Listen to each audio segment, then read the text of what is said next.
Dans une Afrique mystique, entre vastes savanes et forêts impénétrables, se trouvait le village de Madiali, réputé pour ses traditions et son concours annuel de chasse, un événement qui attirait les guerriers les plus redoutables des contrées voisines. Ce concours n'était pas qu'une simple compétition.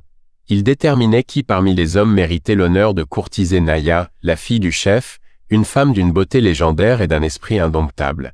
Cette année-là, Naya déclara devant l'assemblée: « Le chasseur qui me ramènera le plus redoutable des trophées aura mon attention, mais celui qui montrera courage, ruse et respect pour la vie méritera mon cœur. » Cette déclaration galvanisa les participants.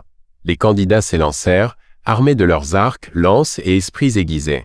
Parmi eux, 2 hommes se démarquaient, Kalani, un jeune chasseur célèbre pour son habileté avec l'arc, et Bakari, un vétéran connu pour sa sagesse et ses stratégies. Les plaines étaient animées par les rugissements lointains des lions et les courses effrénées des antilopes. Kalani traqua un imposant buffle noir, symbole de force, et le tua après un combat acharné. Il ramena la tête majestueuse à Madiali, sûr de sa victoire. Bakari, de son côté, suivit des traces qui le conduisirent dans une forêt dense. Là, il trouva une lionne piégée dans un enchevêtrement de lianes. Plutôt que de la tuer, il la libéra, murmurant: « La force véritable réside dans l'acte de préserver, pas de détruire. » La lionne, reconnaissante, s'éloigna majestueusement.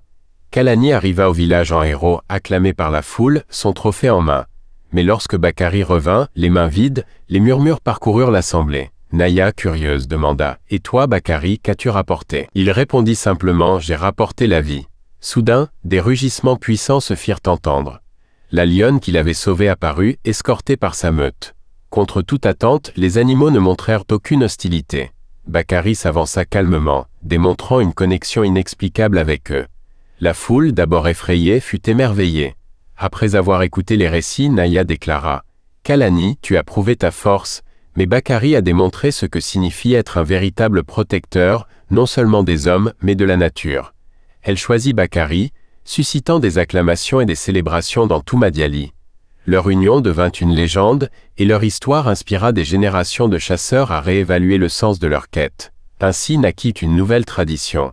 À Madiali, la chasse ne célébrait plus la destruction, mais l'équilibre entre l'homme et son environnement.